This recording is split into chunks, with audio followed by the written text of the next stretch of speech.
நீங்கள் தவறவிட்ட எபிசோடுகளை இப்பொழுதே காணுங்கள் உங்கள் Tandivan.com மற்றும் Tandivan யூடியூப் சேனலில்.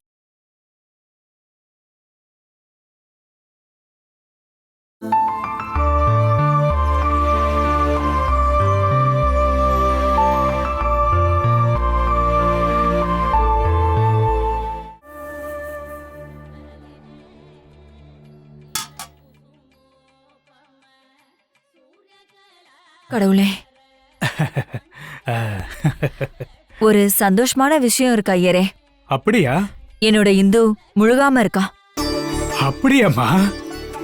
ரொம்ப சந்தோஷம்மா. செலவு இருக்கே, பாத்துக்கோங்க.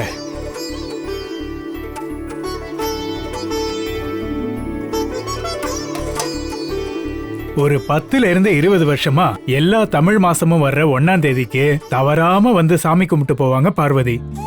மத்தவங்க மாதிரி என்ன காப்பாத்து கடவுளேன்னு சாமி கிட்ட கேட்க மாட்டாங்க.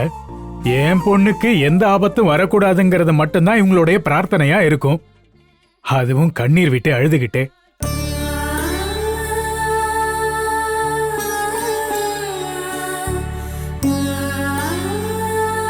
தான் பிரசவிச்ச பொண்ணு எங்க இருக்கான்னு தெரியாமலேயே அழுதுகிட்டு இருக்கிற ஒரு அம்மாவோட வருத்தத்தை பகவான் பார்க்க மாட்டாரா என்ன? உங்க கண்ணீரோட சேர்ந்து வர வார்த்தைகளை கண்டிப்பா கேட்பாரு.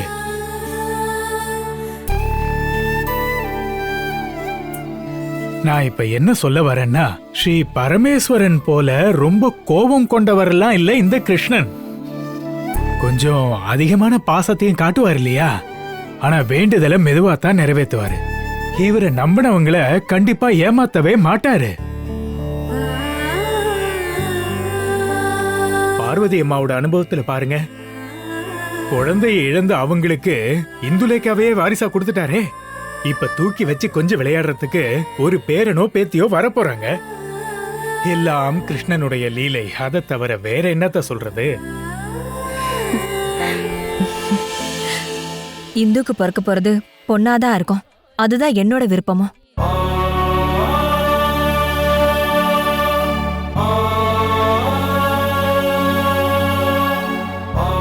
என்னமா சொல்ற? பெண் குழந்தை போதுமா? பையனோ பொண்ணோ எதுவா இருந்தாலும் பரவாயில்லையா, தீர்க்க ஆயுசோட ஆரோக்கியமா இருந்தா போதும். அத நினைச்சு கவலையே படாதீங்க.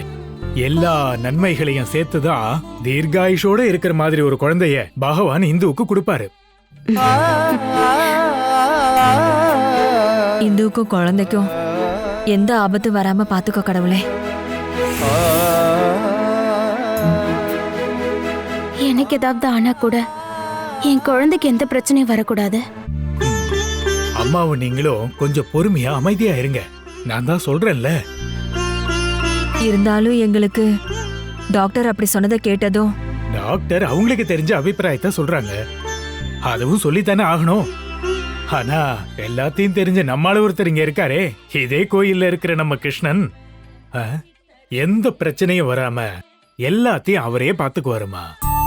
குழந்தையோட பேர்ல வாழைப்பழத்தோட துலாபாரமும் வெண்ணெயில நெய்வேத்தியமும் பண்ணிரலாம்.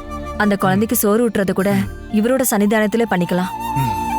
அதுவே போதுமா. மனசார நீங்க ஆத்மார்த்தமா வேண்டிக்கிறீங்க பாருங்க, அதுவே பகவானுக்கு போதுமா. இனிமே மனசுல எந்த கவலையும் இல்லாம நிம்மதியா வீட்டுக்கு போங்க.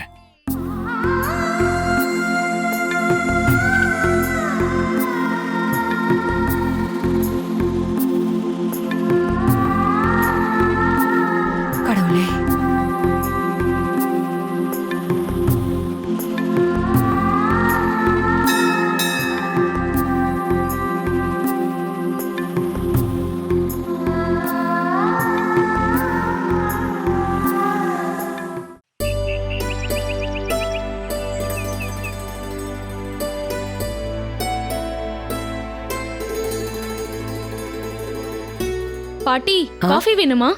இப்ப வேணாம். இந்துவ வேற ஒரு டாக்டர் கிட்ட காமிக்கிறது நல்ல விஷயம் தானே? ஏன் காட்டணும் அபி? இல்ல, வேற ஒண்ணும் இல்ல. இந்துக்கு பெரிய ஆபரேஷன் முடிஞ்சனால பிரச்சனை தானே? அதெல்லாம் ஒண்ணும் தேவையில்லை. டாக்டர் எல்லாத்தையுமே எங்க கிட்ட செக் பண்ணி சொல்லிட்டாரு. இந்து எந்த பிரச்சனையும் இல்லாம குழந்தைய பெத்து காட்டுவா பாரு. மருந்து கரெக்டா எடுத்துக்கணும், செக்கப்லாம் கரெக்டா போகணும், வீக்லி ட்வைஸ் டாக்டர் போய் பார்க்கணும். ரொம்ப ஜாக்கிரதையா இருக்கணும், அப்படித்தானே? ம். ஓ, பணத்துக்கான செலவும் அந்த அளவுக்கு இருக்கும்ல. இந்த மாதிரி தேவைக்கு செலவு பண்ண தானே பணத்தை சம்பாதிச்சு வச்சிருக்கோம். நீ ஏதோ ஒரு முக்கியமான விஷயத்த பத்தி பேசணும்னு சொல்லிக்கிட்டு இருந்தியே, என்ன விஷயம்? இந்துவோட விஷயம்தாம்மா. அருண், சுபத்ரா அண்ணி, அப்புறம் மது எல்லாரும் இருக்கும்போது சொல்லணும்னு நினைச்சிட்டு இருந்தேன். அவங்க கிட்ட நான் அப்புறமா பேசிக்கிறேன். அது என்ன விஷயம் சித்தி? முன்னாடி ஒரு தடவை இந்துவை தத்தெடுக்கிற விஷயத்த பத்தி நான் சொல்லியிருந்தேன்ல. அந்த விஷயத்துல ஒவ்வொருத்தருக்கும் ஒவ்வொரு அபிப்பிராயம் இருந்துச்சு. அதனால நான் அதை விட்டுட்டேன். இப்ப நான் வேற ஒரு தீர்மானம் எடுக்கலாம்னு முடிவு பண்ணிருக்கேன். இந்த குடும்பத்துக்கு நம்ம இந்து தானே எல்லாமே. அருணோட குழந்தைக்கு அம்மா ஆகிறத விட அவளோட உரிமை நிரந்தரம் ஆயிடும். அவ சண்டை போட்டு பிரிஞ்சிருக்கிறதால நீங்க பெருசா எடுத்துக்காதீங்க, எல்லாம் சரியாயிடும். இப்ப கூட அபி ஒரு விஷயம் கேட்டால, பிரசவத்துக்கெல்லாம் நிறைய பணம் செலவாகாதான்னு. இந்துவுக்குன்னு சொந்தமா செலவு பண்றதுக்கு பணம் இருந்துச்சுன்னா இந்த மாதிரி கேள்வியெல்லாம் வராதுல்ல. அது சித்தி, நான் உன்னை தப்பா சொல்லவே இல்லம்மா, இருக்கிற சிச்சுவேஷனை சொன்னேன். அதனால நான் இப்ப ஒரு முடிவு எடுத்திருக்கேன். அருணோட குழந்தைய முன்னாடி நிப்பாட்டி நம்ம குடும்பத்தோட ஒட்டுமொத்த சொத்தோட உரிமையையும் நான் இந்துவுக்கு கொடுக்க போறேன்.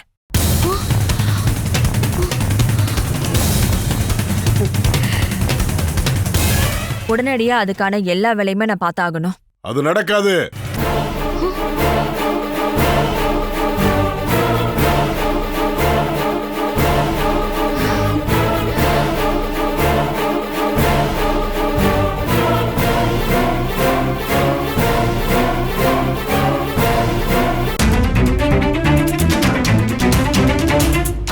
பார்வதி, இங்க உன் விருப்பப்படி மட்டும் எல்லாம் நடக்காது. அப்படியே சும்மா எல்லாத்தையும் இந்து பேருக்கு எழுதி குத்துற முடியுமா? அந்த உங்களுக்கு தெரியல. ஷேனா குடும்பத்துக்கு ஆரம்பத்திலிருந்து ஃபாலோ பண்ணிட்டு வந்த சில வழக்கங்கள் இருக்கு. யார் யாரோட சௌகரியத்துக்காக உருவாக்குன வழக்கம் தான் அதெல்லாம். சொத்து உரிமைக்கான சட்டம்னு தனியா ஒண்ணு இருக்கு. அதை வச்சு பார்க்கும்போது ஒரு ஆள் தன்னோட அதிகாரத்துல இருக்கிற சொத்தை விருப்பப்பட்டு யாருக்கு வேணாலும் கொடுக்கலாம். அப்படின்னு யார் சொன்ன? சட்டம் தெரிஞ்ச ஒரு வக்கீல் கிட்ட கேட்டு எல்லா விஷயத்தையும் தெரிஞ்சுக்கிட்டு தான் சொல்றேன். அத்தை, நீங்க ஏன் ஒண்ணுமே பேச மாட்டீங்க? அது இதுல நான் என்ன சொல்றது? அதான் பார்வதி ஒரு முடிவுக்கு வந்துட்டால்ல, இனி அந்த கடவுள் விருப்பப்படி நடக்கட்டும். அத்தைக்கு எப்பவுமே ராமகிருஷ்ணன்னு கத்திக்கிட்டு இருந்தாலே போதுமே. இல்ல சித்தி, இத இந்து கிட்ட சொன்னீங்களா? இல்ல, சொல்றேன். அதுக்கு முன்னாடி சொல்றதுக்கும் தெரிஞ்சுக்குமான ஒரு ஆள் இருக்காரு. சொத்துரிமை விஷயத்தை பத்தி பார்வதி சொல்லிட்டா ஓகே. அதை வச்சு பார்க்கும்போது குடும்ப விஷயத்தை டீல் பண்ணும்போது பார்வதியோட சேர்ந்து அவரோட அபிப்பிராயத்தையும் சொல்ற உரிமை என் மச்சானுக்கும் இருக்குல்ல. அதுவும் இந்த குடும்பத்தோட ஒரே ஒரு சகோதரர், உன்னுடைய அண்ணா அவரு. அதனால எதுக்கும் நீ தனியால முடிவெடுக்கிறதுக்கு முன்னாடி கொஞ்சம் விஸ்வநாத் சேனா கிட்ட ஒரு வார்த்தை கேட்கணும். அதுக்கப்புறம் பாத்துக்கலாம்.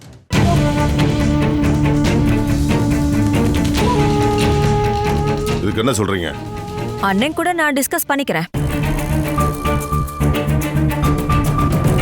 ஆனா இந்துவுக்கு சொத்து எழுதி கொடுக்கிற விஷயத்துல எந்த மாற்றமும் இல்ல. அதை நான் ஏற்கனவே முடிவு பண்ணிட்டேன்.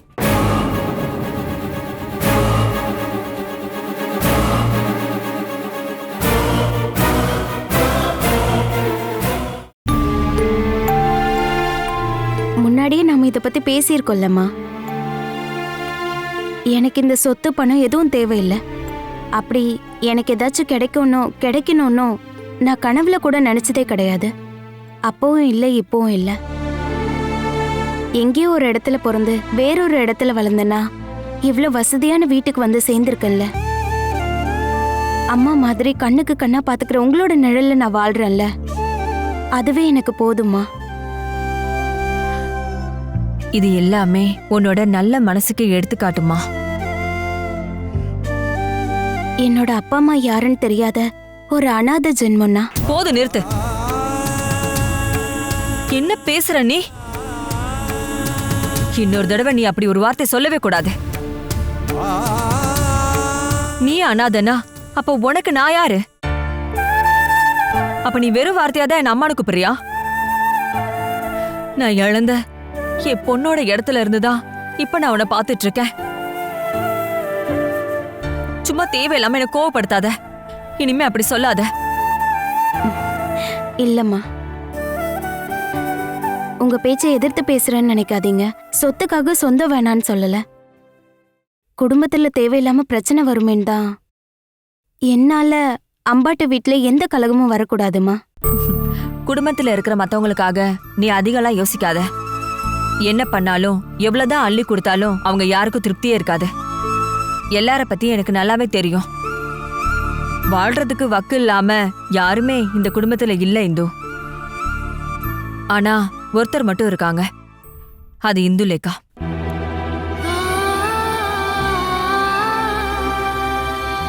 சொந்த பந்தன்னு சொல்லிக்க உனக்குன்னு யாரு இருக்கா?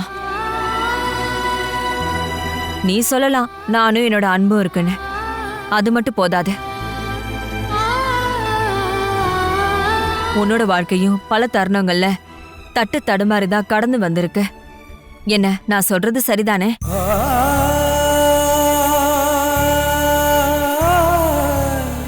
அம்மா எனக்கு எதுவும் தேவையில்லை, நான் இப்படியே வாழ்ந்துக்கிறேன்னு நீ சொல்லலாம். ஆனா உனக்கு பிறக்க போற குழந்தை, அதுக்கு எதுவுமே தேவையில்லைன்னு முடிவு பண்ண உனக்கு என்ன உரிமை இருக்கு? அது நீ அந்த குழந்தைக்கு செய்யற துரோகம் தானே?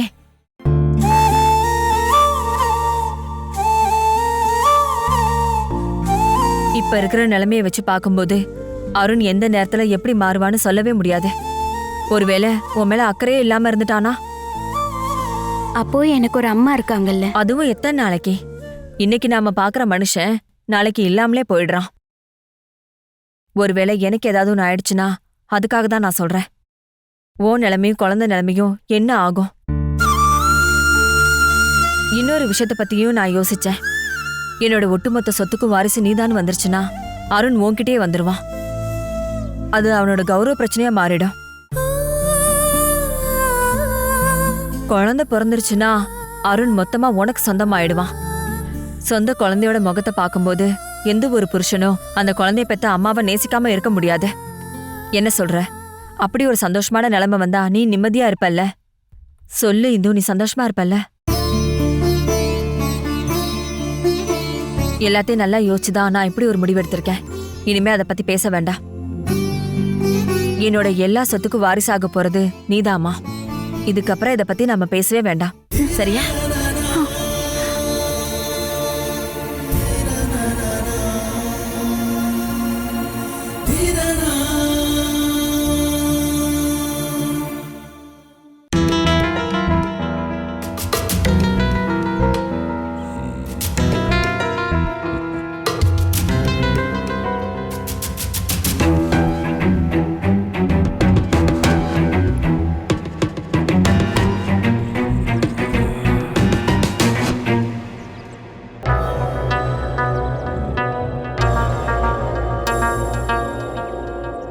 இது ஒன்றும் சாதாரண விஷயம் இல்ல அபி. இது பெரிய விஷயம் ஆயிடும் போல இருக்க. நம்ம என்னென்னமோ கணக்கு போட்டு வச்சிருந்தோம். நீ கணக்கு போட்ட விஷயம்லாம் இருந்த இடம் தெரியாம அழிஞ்சிரும் போல இருக்க. ஐயோ, கையில நயா பைசா கிடைக்காத போல இருக்கு. பார்வதி திடீர்னு இப்படி ஒரு அதிரடியான முடிவு எடுப்பான்னு நான் கொஞ்சம் கூட நினைச்சு பார்க்கவே இல்லை. இந்து பிரெக்னென்ட் ஆனதுதான் இதுக்கெல்லாம் காரணம். சித்திக்கு அவ மேல பாசம் ஜாஸ்தி ஆயிடுச்சுல. பாரு, எல்லாத்துக்கும் நீ செஞ்ச கிறுக்குத்தனம் தான் காரணம். மாமா மாமான்னு அவன் வாழை பிரிச்சுக்கிட்டே தெரிஞ்சல்ல. அருணும் உனக்கு சொந்தமாக்க முடிஞ்சுதா? இத பாரு, ஒரு அப்பாங்கிற முறையில எல்லாவித சப்போர்ட்டும் உனக்கு கொடுத்தனா இல்லையா? நான் ஒன்னும் முயற்சி பண்ணாம இல்லப்பா. அடடா, நல்ல முயற்சி பண்ணப்பா. கடைசியில என்னாச்சு பார்த்தல்ல? மாமாவோட ஜாதகப்படி பாக்கும்போது கல்யாணம் கட்டிக்கிற பொண்ணு 6 மாசத்துல செத்துறோன்னு தானே சொன்னாங்க. அத தெரிஞ்சுக்கிட்டு நான் கல்யாணம் பண்ணிக்கணுமா? சரி, அவன் கட்டிக்கிட்ட பொண்ணு 6 மாசத்துல செத்து போனாளா? இல்ல இல்ல, இந்த லட்சணத்துல அவ கர்ப்பம் வர இருக்கா.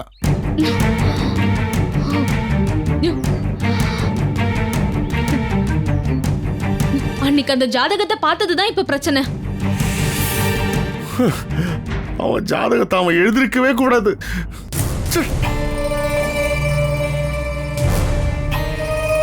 ஆமாடி, நடந்து போச்சுமா. அடுத்து நம்ம என்ன பண்றது அத பத்தி யோசிமா.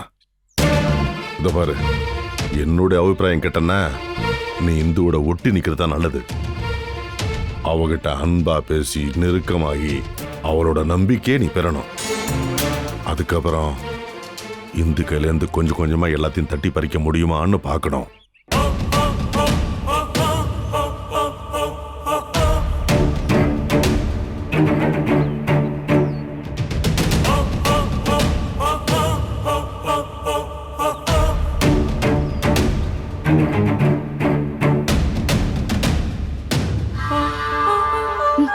ஆனா என்ன ஆனா அவனா? இந்து ரொம்ப புத்திசாலி. அது உனக்கு இப்பதான் தெரியுமா? இது வரைக்கும் நான் அவகிட்ட இல்லாத நெருக்கத்தை காட்டினேன்னா நம்ம ஏதோ ஐடியா பண்ணிருக்கோம்னு எல்லாருக்கும் தெரிஞ்சிடும்ல.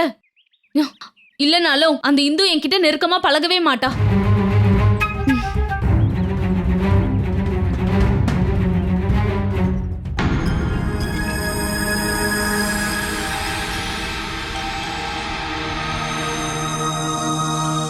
இந்த அம்பாட்டில இருந்து நமக்கு எதுவுமே கிடைக்காம போயிடுமாப்பா? பாரு, நீ பேசுற வார்த்தையை கேட்டா நெஞ்சில இடி விழுந்த மாதிரி இருக்கு. அப்படிலாம் நம்ம பின்வாங்கலாம் முடியாது. இருந்தாலும்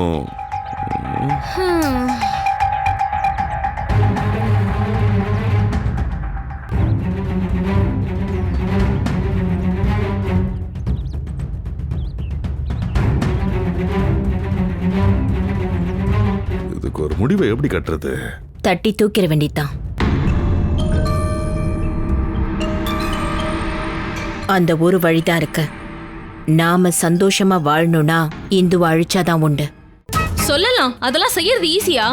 ஒரு ஆளை போட்டு தள்ளுற விஷயம். ஹோ, அந்த இந்து என்னன்னா பார்வதி சித்திக்கு ரைட் ஹேண்டா இருக்கா. திடீர்னு அவளை கொலை பண்ணா சித்தி அப்புறம் சும்மா இருக்க மாட்டாங்க. கொன்னுட்டாங்கன்னு யாருக்கும் தெரிய வேண்டாம். அதுக்கான வழியை நான் பாத்துக்கிறேன், நீ தைரியமா இரு. இத பாரு, கண்டுபிடிக்கிறதுலாம் சரிதான். அந்த பஸ்பத்தோட கேஸ் மாதிரி ஆயிடுச்சுன்னா அந்த இந்துக்கு பதிலா நீ தான் படுத்த படுக்கை ஆயிருக்க சுபத்ரா. ஏதோ ஒரு அவசரத்துல தப்பு பண்ணிட்டேன், அதுக்காக எப்பவும் இப்படி கிண்டல் பண்ணாதீங்க. அது சரி. பார்வதி சித்தி கிட்ட இருந்து இந்துவை நம்ம தள்ளி வைக்கணும். அதுதான் இப்ப நம்ம பண்ணணும். அது எப்படி பண்றது? அவ பார்வதிக்கு ஏதோ மந்திரம் பண்ணி மயக்க வச்சிருக்கா. ஓ, இப்ப பார்வதியோட ஜீவாத்மாவும் பரமாத்மாவும் எல்லாமே இந்து தானே.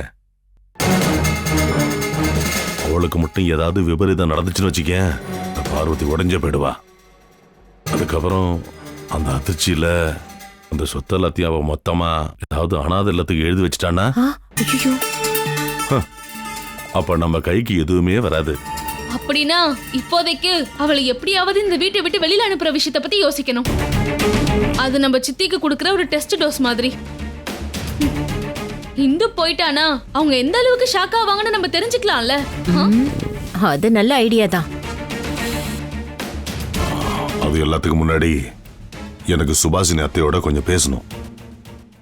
சொத்துக்கும் பணத்துக்குமான சாவி பார்வதி கிட்ட இருந்தாலும் கூட அந்த வீட்டோட பெரிய மகாராணி இந்த அத்தை தானே. ஆனா உங்ககிட்ட பேச முன் வருவாங்களா? கண்டிப்பா வருவாங்க. ஓகே சொல்ல வைக்கணும். காரணம் இப்ப அதுதான் நமக்கு ரொம்ப முக்கியம். தேவைப்படுறவன் தன்னுடைய தேவைகளை எப்படி வேணாலும் நிறைவேற்றிக்கலாம். மொத்த சொத்தும் என் கைக்கு வரணும். அதுக்கு எது செஞ்சாலும் ஓகே.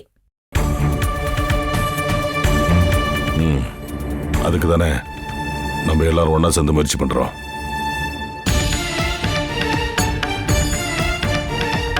அப்படின்னா நம்ம அடுத்த டிஸ்கஷன் அத்தையோட தான்.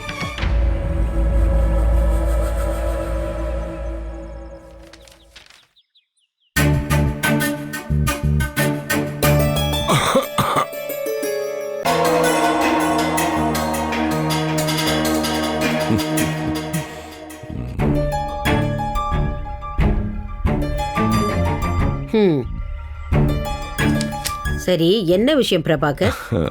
அத்தை இப்ப கேட்பீங்க, ஷேனாய் குடும்பத்துல உங்க வார்த்தைக்கு என்ன மதிப்பு இருக்குன்னு. ஒரு மரியாதை இருக்கு. என்னோட தங்கச்சி தானே உங்க சுபத்ரா. சுபத்ராவோட புருஷன் தானே விஸ்வநாத ஷேனாய். அப்படி பார்க்கும்போது அவங்களோட புள்ள அருணோட தாய்மாமன் தானே இந்த பிரபாகர். பாரம்பரியமான கூட்டு குடும்பங்கள் எல்லாம் வயசுல பெரியவங்களுக்கெல்லாம் முன்னாடிலாம் இருந்த மதிப்பு மரியாதைகளை பத்தி நான் சொல்லணுமா என்ன? மருமக தலையெழுத்த நிலைநாட்டி கடைபிடிச்ச நாடு இது. பழைய கதையை பேசி இனி எந்த பிரயோஜனம் இல்ல. உனக்கு என்ன வேணும் அதை சொல்லு. இல்லைங்க, எனக்கு எதுவும் தேவையில்ல. 5 பைசா கூட நான் ஆசைப்பட மாட்டேன். இருந்தாலும் நம்ம பரம்பரை சொத்து நம்பிக்கை இல்லாதவங்க கைகளுக்கு போகுதுன்னு நினைக்கும் போது என் உள் மனசு வலிக்குது. அதுவும் இந்த குடும்பத்தோட சொத்துன்னு நினைக்கும் போது மனசு ரொம்ப வலிக்குது.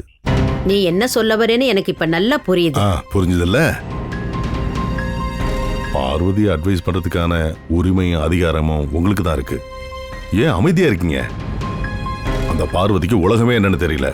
வீடு எப்போதும் அதை விட்டா கோயில், அவ்வளோதான். அவளுக்கு தெரிஞ்சது எல்லாமே அவ்வளோதான். அப்புறம் வாழ்க்கையை பற்றின விஷயத்த நான் சொன்னேன்னா அது நல்லா இருக்காது.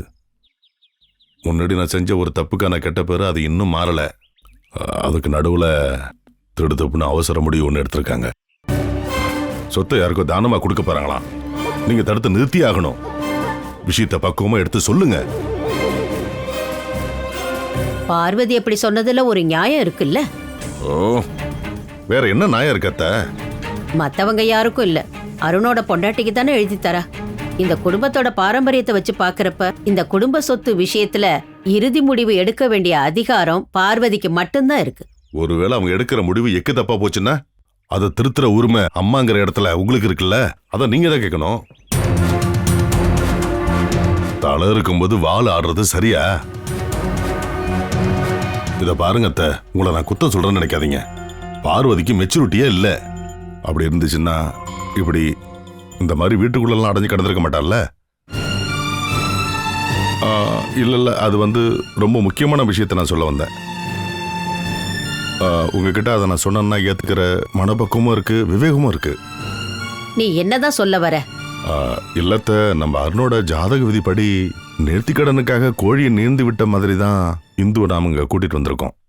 மற்றபடிலாம் இந்த வீட்டில் வாடுற அளவுக்கு அவளுக்கு என்ன தகுதி இருக்கு? கல்யாணம் முடிஞ்சு 6 மாசம் ஆகும்போது அருணும் கட்டிக்கு போற பொண்ணுக்கு மரண யோகம் இருக்குன்னு தானே ஜோசியர் சொன்னாரு. அதெல்லாம் மாறி போயிடுச்சே, இந்துவுக்கு எதுவும் ஆகல. 6 மாசம் ஆச்சு, சாகல, சரி, அதை நானும் ஒத்துக்கிறேன். ஆனா வர 2 மாசத்துக்குள்ள அவ செத்து போயிட்டாண்டா, இல்ல 1 வருஷம் கழிச்சு செத்துட்டாண்டா. அத்தை, இத பாருங்க, இந்த விஷயங்கள்லாம் நட்சத்திரங்கள் நவக்கிரகங்கள் கையில தான் இருக்கத்த. கணக்கு கொஞ்சம் அப்படி இப்படி மாறுறதெல்லாம் சகஜம். இப்ப நீங்களே சொல்லுங்க, பார்வதியோட முடிவை நம்ம கண்டிப்பா மாத்தி தானே ஆகணும்.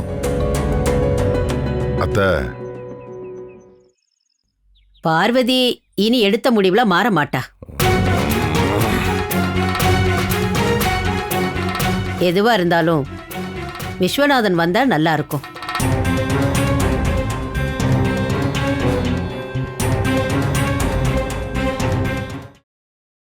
Catch us on TV, Tandivan.com, Facebook and YouTube.